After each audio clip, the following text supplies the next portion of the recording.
Hello everyone. આજે આપણે tarot કાર્ડમાં 4 ઓફ કપ્સ કાર્ડ વિશે જોઈશું. આ કાર્ડ એર એલિમેન્ટ દર્શાવે છે. જોડાક સાઇન કેન્સર છે. યસ નોના રીડિંગમાં મે બી કહેવાશે.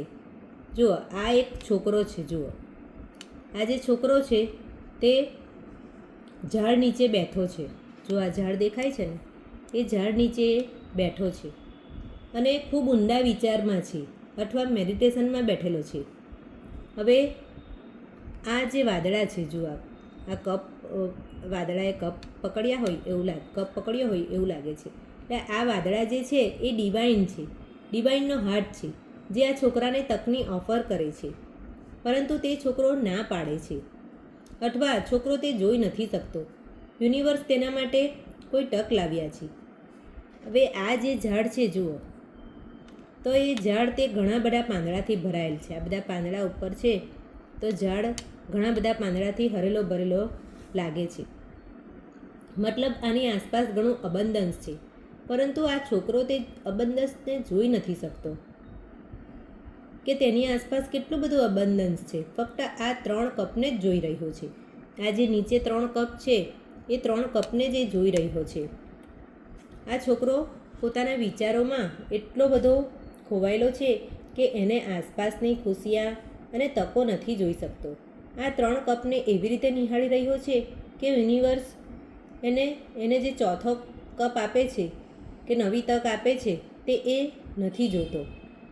હવે આ કાર્ડનો અર્થ એ થાય છે કે તેના માટે તમે તમારા ક્લાયન્ટને જણાવી શકો કે ઘણું બધું નેગેટિવ સાઇડ પર ફોકસ કરે છે, પોઝિટિવ સાઇડ નથી જોઈ શકતો.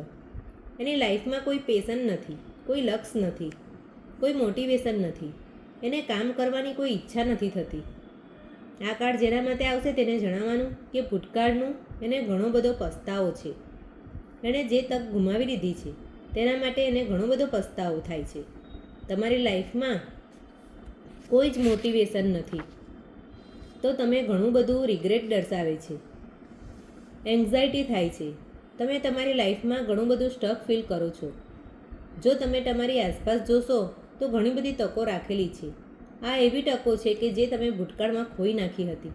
તમે તમારા ક્લાયન્ટને કહી શકો છો કે જુઓ, તમે તમારા પ્રોફેશનમાં એટલા બધા ખોવાઈ ન જાઓ કે તમે તમારી આસપાસ જોઈ પણ ના શકો. તમે તમારા ક્લાયન્ટને કહો કે તમે તમારી આસપાસ જુઓ, તેમાંથી જ તમને આગળ વધવા માટેની તકો મળશે.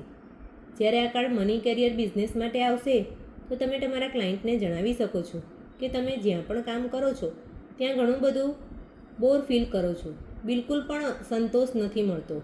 તમે જેટલી મહેનત કરો છો તેનાથી પણ ઘણા ઓછા પૈસા મળે છે.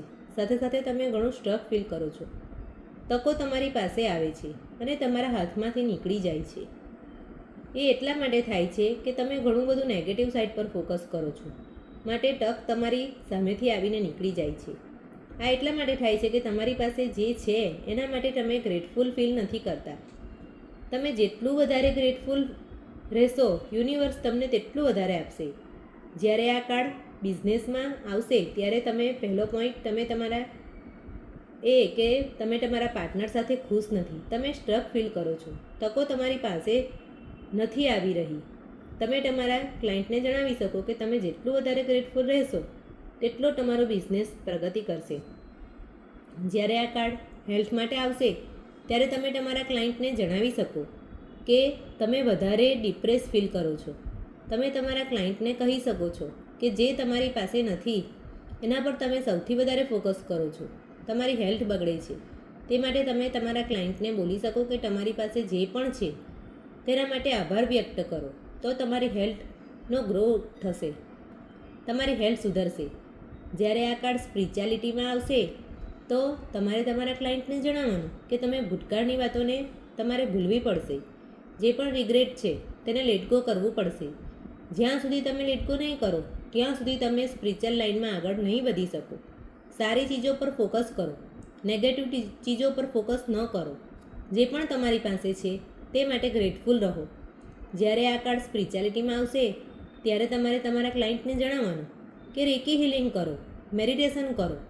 જેટલું વધારે રેકી હિલિંગ અને મેડિટેશન કરશો તેટલું વધારે તમે સારું ફીલ થશે. જ્યારે આ કાર્ડ લવ રિલેશનશિપમાં આવશે ત્યારે તમે તમારા ક્લાયન્ટને જણાવી શકો છો કે તમે એકબીજા સાથે ખુશ નથી, ઘણું બહુ ફીલ કરો છો, સેટિસ્ફાઈ નથી, ઘણા લડાઈ ઝઘડા થાય છે, ભૂતકાળની વાતો માટે લડાઈ કરો છો, કેમ કે તમે નેગેટિવ સાઈડ પર વધારે ફોકસ કરો છો. જે ચીજ તમારી પાસે નથી એ ચીજ પર ફોકસ કરીને લડાઈ ઝઘડા કરો છો. મતલબ તમે તમારા ક્લાયન્ટને જણાવી શકો છો કે જે ચીજ તમારી પાસે નથી તેને માટે ઝઘડવાનો કોઈ મતલબ નથી. જે પણ તમારી પાસે છે તેને માટે થેન્કફુલ રહો, આભાર વ્યક્ત કરો, તે તમને વધારે મળશે. આ કાર્ડ જ્યારે આવશે ત્યારે તમે તમારા ક્લાયન્ટને જણાવવાનું કે ભૂતકાળનો ટ્રોમા છે તેનાથી તમે હજુ ઉભરા નથી. એ ચીજ પર તમારા સંબંધો પર અસર કરે છે. જે વ્યક્તિ બ્રેકઅપ કરીને કોઈ બીજા રિલેશનશિપમાં આવ્યા પછી પણ ભૂતકાળની વાતોને નથી ભૂલી શકતા, જેના લીધે ભૂતકાળની વાતની અસર વર્તમાન પર થઈ રહી છે, જ્યારે આ કાર્ડ સિંગલના રીડિંગમાં આવશે ત્યારે તમારે તમારા ક્લાયન્ટને જણાવવાનું કે તમે જેટલું રિગ્રેટ ફીલ કરશો તેટલું તમારી જિંદગીમાં ખરાબ અસર પડશે, તેટલા વધારે તમે ડિપ્રેસ ફીલ કરશો. માટે જે પણ છે તે વાતોને રિલીઝ કરો. માટે ભૂતકાળની વાતોને મેડિટેશન દ્વારા, રેકી હીલિંગ દ્વારા અને ગ્રેટિટ્યૂડ દ્વારા હીલ કરો. આ કાર્ડ રિવર્સમાં આવશે તો તમે તમારા ક્લાયન્ટને બોલી શકો છો કે તમે જે તમારે ટ્રોમા પકડીને બેઠા છો, જે તમારામાં ટ્રોમા છે તેને રિલીઝ કરો. તમે ડિપ્રેશન અને એન્ઝાઇટીથી બહાર નીકળો. તમે પોઝિટિવ બાજુ વધુ ફોકસ કરો, નેગેટિવ બાજુ એટલું ધ્યાન નહીં આપો. ગ્રેટિટ્યૂડ મોર પર છો. જે પણ તમારી પાસે છે તેને માટે આભાર વ્યક્ત કરો છો. જે પણ તમે મેનિફેસ્ટ કરો છો તેને સરળતાથી પ્રાપ્ત કરી શકો છો. જે પણ તક તમારી સામે આવે છે તેને જોઈ શકો છો અને સરળતાથી મેળવી શકો છો. આ કાર્ડ માટે તમારે વધારે પૂછવું હોય તો તમે કોમેન્ટ સેક્શનમાં જઈને પૂછી શકો છો.